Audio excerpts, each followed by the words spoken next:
बच्चों को हमने आदतें डाली हैं। ओके। नंबर 2, माँ बाप रोल मॉडल नहीं है।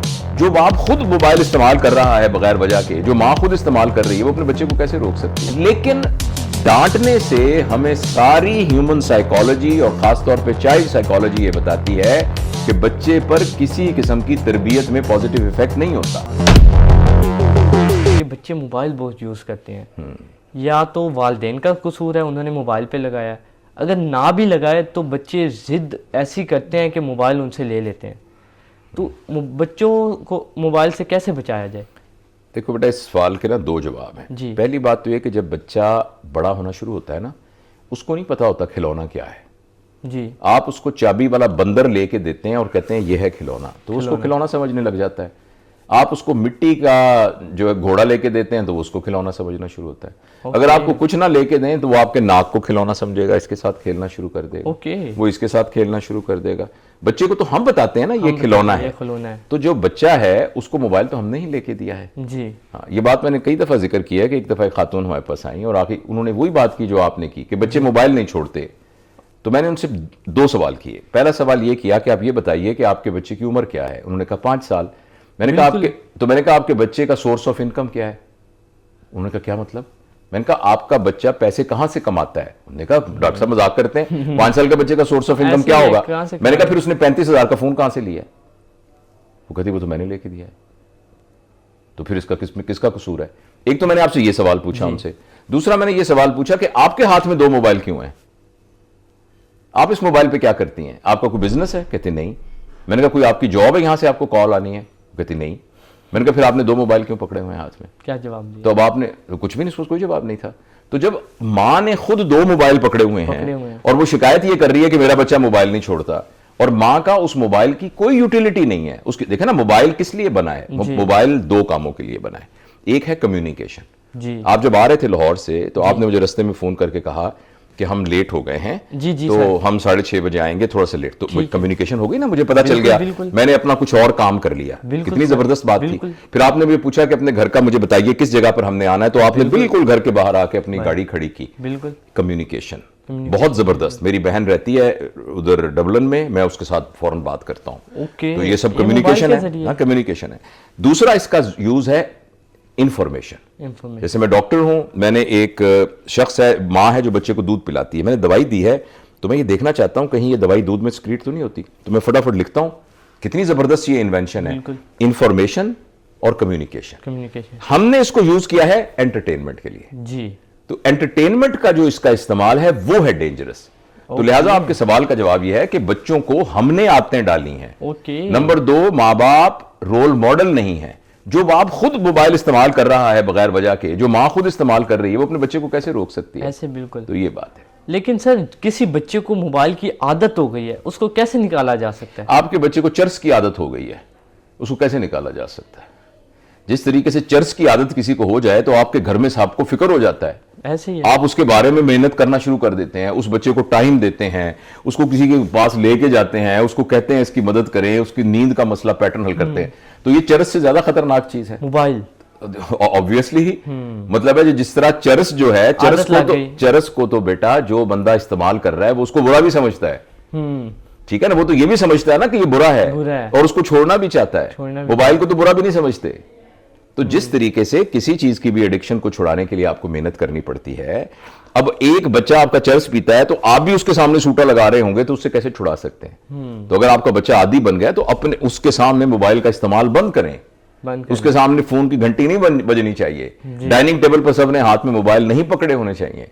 फिर उस बच्चे को कोई ऑल्टरनेट एक्टिविटी देनी चाहिए। माँ बाप जो बहुत बिजी हैं उनको अपने बिजी होने को कम करके उस बच्चे को साथ चिड़ियाघर लेके जाना पड़ेगा।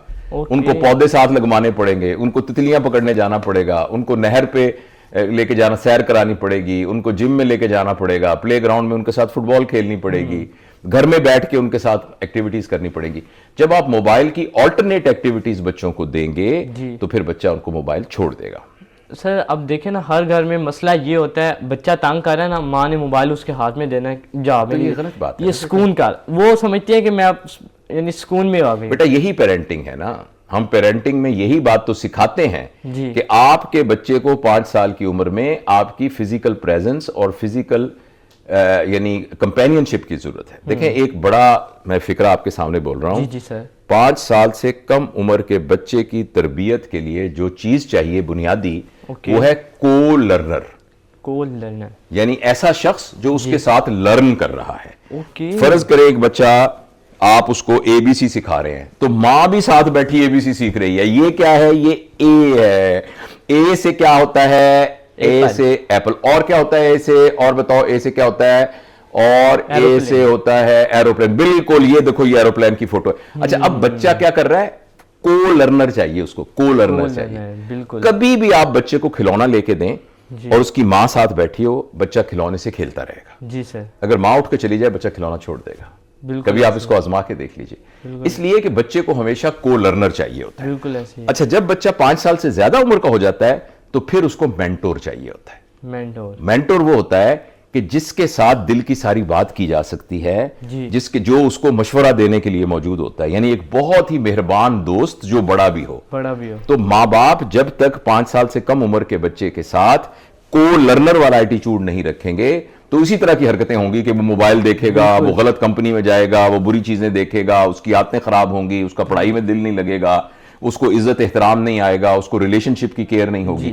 और इसी तरह जब बच्चा बड़ा होगा तो उसको मेंटोर चाहिए, जैसे एक ऐसा दोस्त जो उसके दुख को समझता है, उसके प्रॉब्लम को समझता है। तो ये बेसिक प्रिंसिपल है और यही पेरेंटिंग है, और ये माँ बाप को सिखाना बहुत जरूरी है अगर हम अपनी सोसाइटी में चेंज ला सकते हैं। माँ का ज्यादा कसूर है या बाप का? दोनों का ही बेटा। बच्चे के नजदीक तो दोनों एक यूनिट ही होते हैं। ओके। अलबत्ता यह है कि कुछ अरसे बाद बच्चे को समझ में आ जाता है कि घर के अंदर कुछ रोल डिफाइंड है। वालिद को कुछ अरसे के लिए जाना पड़ता है क्योंकि वो रोजगार के लिए जा रहे हैं। माँ का ये रोल है, बाप का ये रोल है, मगर हैं दोनों तरबियत में, दोनों एज अ यूनिट ही काम करते हैं। लेकिन अगर आप ये क्वांटिटी वाइज कहें कि किसका ज्यादा है, तो माँ के साथ बच्चे की अटैचमेंट बहुत स्ट्रांग होती है। आप देखें ना, बच्चा माँ के पेट से दुनिया में जन्म लेता है, वो उसके पार्ट का जिस्म का हिस्सा होता है।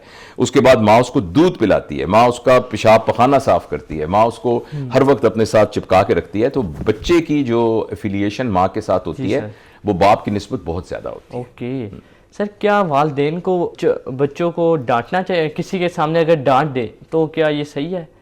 मुझे आप ये बताइए कि अगर मैं आपसे उम्र में बड़ा हूं, काफी बड़ा हूं, ज़ाहिर है आपके वालिद की उम्र का हूंगा जी, मैं किसी बात पर आपसे भी गलती हो जाए जी, आप मुझसे क्या तवक्को रखेंगे? मैं आपको डांटूं जी, या मैं आपको प्यार से समझाऊं?